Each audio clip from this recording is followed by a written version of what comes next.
Sorry, my hair's wet. Oops. Oh my god, we made it to 2021. Can you believe it? 2020, what a year, what a ride. 2021, in terms of everything else outside of video games, is probably gonna be more of the same. Just saying. But in terms of video games, especially for Nintendo, I think it's gonna be amazing. And there's a lot of reasons why that we're about to get into right now, when the video starts after the intro thing.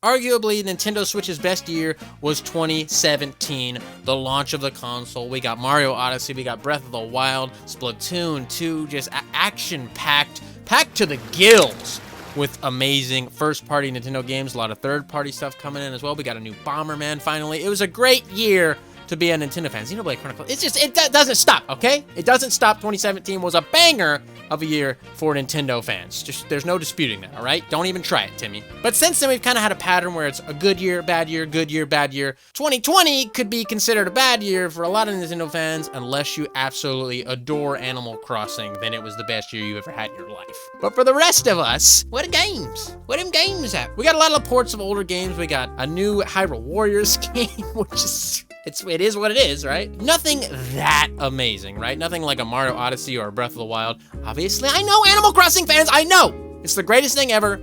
Trust me, I'm right there with you, okay? 2021 looks to be the best year ever for Nintendo Switch fans. IMO TBH. That's just my opinion, and I'm about to tell you why. And you're like, get on with the video, Sean! We already have a bunch of amazing games confirmed to be coming out for the system. We got Mario 3D World plus Bowser's Fury, Bravely Default 2, No More Heroes 3, the new Pokemon Snap game, we got the Shin Megami Tensei games, Monster Hunter Rise and Monster Hunter Stories 2. It's pretty robust as it is, and only a couple of those games are actually from Nintendo. And I think Nintendo has some big surprises in store for us. Well, maybe not surprises, because some of these things are a little obvious. We've got a lot of important anniversaries this year. Zelda, Metroid, Pokemon, all huge franchises, all I'm pretty sure are going to be getting new games to celebrate their anniversaries. F-Zero, sorry about you. They didn't celebrate the F-Zero anniversary because they don't care. Sorry, F-Zero fans.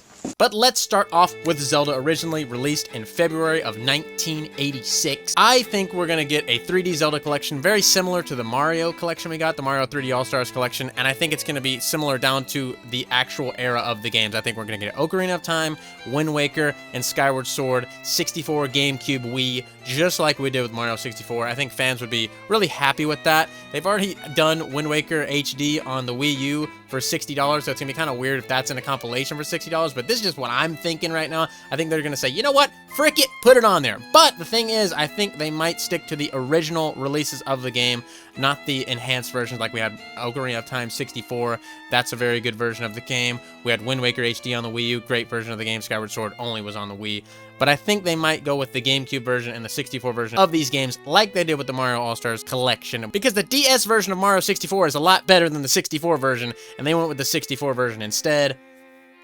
It just feels like it's less work for them, even though I do already have the games made, but they don't want to port a 3DS game to the Switch and have to deal with all that stuff. The HD version of Wind Waker, maybe they just want to feel like, oops, we didn't actually rip you off in the Wii U era. It was a premium game. I mean, you ripped us off with the whole console, Nintendo, so might as well just say fuck it, right? But obviously, there's going to be a lot of little tie-ins with companies outside of Nintendo, just like they did with Mario. We had Levi's, Puma, all kinds of stuff with Mario. So many companies got in on the Mario 35th anniversary. The same thing's going to happen with Zelda. We're going to have all these random brands having Zelda clothing and items and collectibles, etc., etc. That's cool. Zelda's a huge franchise for Nintendo, right up there with Mario. So I think it's going to get the full 35th anniversary treatment like Mario did. Maybe even some Nintendo Switch Online exclusive stuff like we have with Mario 35. Who knows? I'm not really sure about that. But I think we're definitely getting a collection and tons of games. And on top of that, I think that Breath of the Wild 2 will probably release for our holiday game for 2021. That's my biggest prediction yet. I mean, it's kind of a no-brainer, right? Like, I feel like the game's almost done. They've had all the assets, they have the world, they have everything. Feels like it's pretty easy to just put it all together, make a new game. Look what they did with Majora's Mask on the 64. They can do it again with Breath of the Wild 2. It's just that easy. And it'll be an amazing experience, and we're all gonna love it. And it'll be a great holiday game. A lot better than the Age of Calamity that we got last year.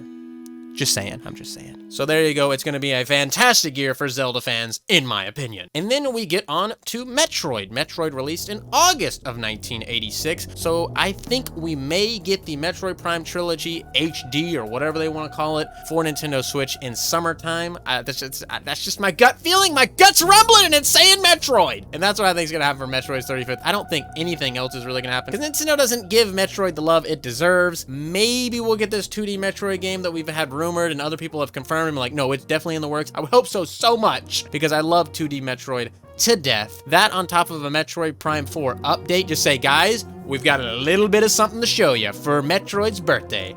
That would be amazing, but I don't think we're gonna get like big tie-ins with other companies and any like big hubbaloo like we will with Zelda. Then the Pokemon's 25th anniversary. I love Pokemon. I just haven't been playing the games because they've kind of just gotten away from me.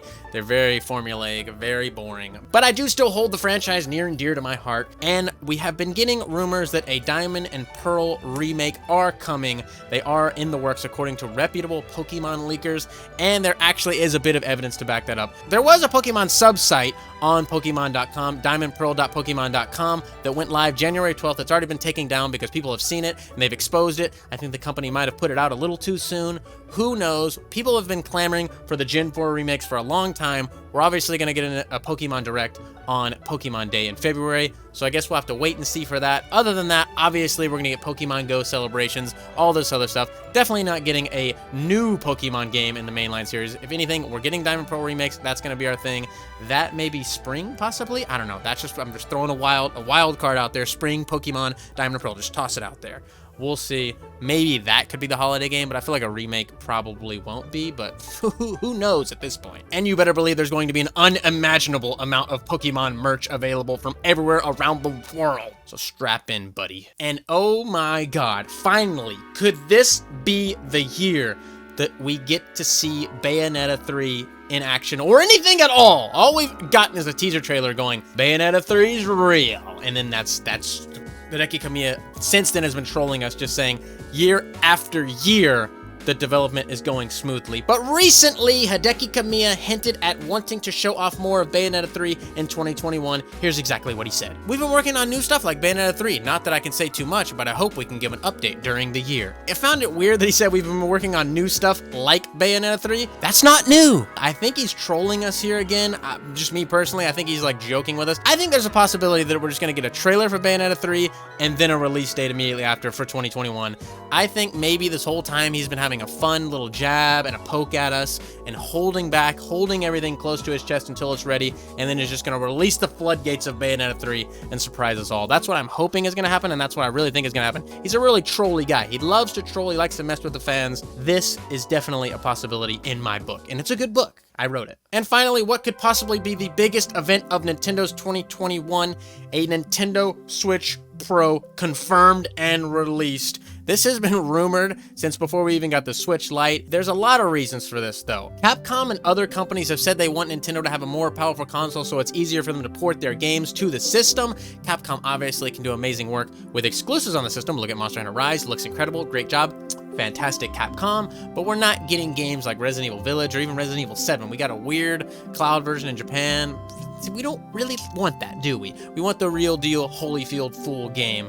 And now we're in the 9th generation of consoles with the PlayStation 5 and the Xbox Series X and S, and porting games is going to be almost impossible at this point. We're already not getting tons of AAA experiences that Xbox and PlayStation are getting because the Switch just can't handle it. You think going forward, as games get more technically incredible, that the Nintendo Switch is going to get any of that? No, it's not happening. And I think Nintendo sees that, and they go, you know what? Let's get a little bump. Let's get a little bump in the hardware, get it up there, get it out, and maybe we can start pulling in some of these other big AAA games. Obviously, I don't think they care that much about getting them because the Switch is doing gangbusters. Best-selling console 2 years in a row, so it's kind of conflicting there, but I think they really ultimately would prefer to have the bigger games on their console, and on top of that, it's gonna boost sales as well. I've already bought an original Switch. I bought a Switch Lite when it came out. I have both, and I'm gonna buy a Switch Pro when it comes out. They're gonna get these people that are gonna triple dip, double dip, whatever the case is, or new people in there. They go, oh, you know what? They got a more powerful Switch now. Maybe I can get GTAs on my Switch. I'm jumping in, baby. Let's go. Whatever way you look at it, I think it's just beneficial for Nintendo to release a Switch Pro. Obviously, some people are going to be upset because they just bought this Switch and they don't have the money to buy a Switch Pro.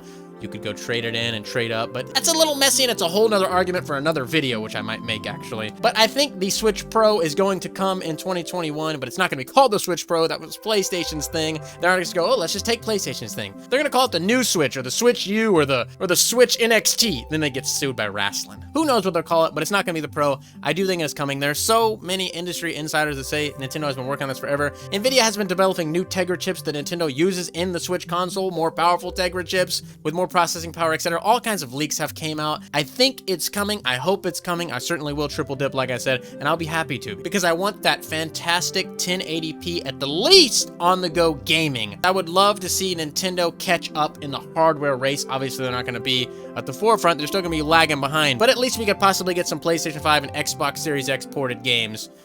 Hopefully. Those are my thoughts and predictions on Nintendo's 2021. Obviously, there could be a lot of stuff coming out of left field. Pikmin 4, who knows? There's crazy stuff that Nintendo does all the time that we just get surprised by, like Paper Mario last year. We had no idea when was coming. It was actually kind of rumored and leaked, but they still did surprise us. They could do a bunch of stuff like that, but if everything on my list came to fruition, I think it would be the best year for Nintendo Switch ever. Let me know what you think. Let me know what your predictions are in the comments down below. Leave a like if you want to help out the channel. It really does help out a lot. Subscribe if you haven't already. More videos coming all the time. And links in the description for all the other stuff like Patreon, FUGameCrowd.BigCartel.com is our merch store. We have a join button down below as well. All those are amazing ways to support the channel. I also have a pinned comment down below with all the other channels I work on, so check that out as well. And we're also on BitChute, Rumble, and Library, so check all that stuff out, and I'll see you later.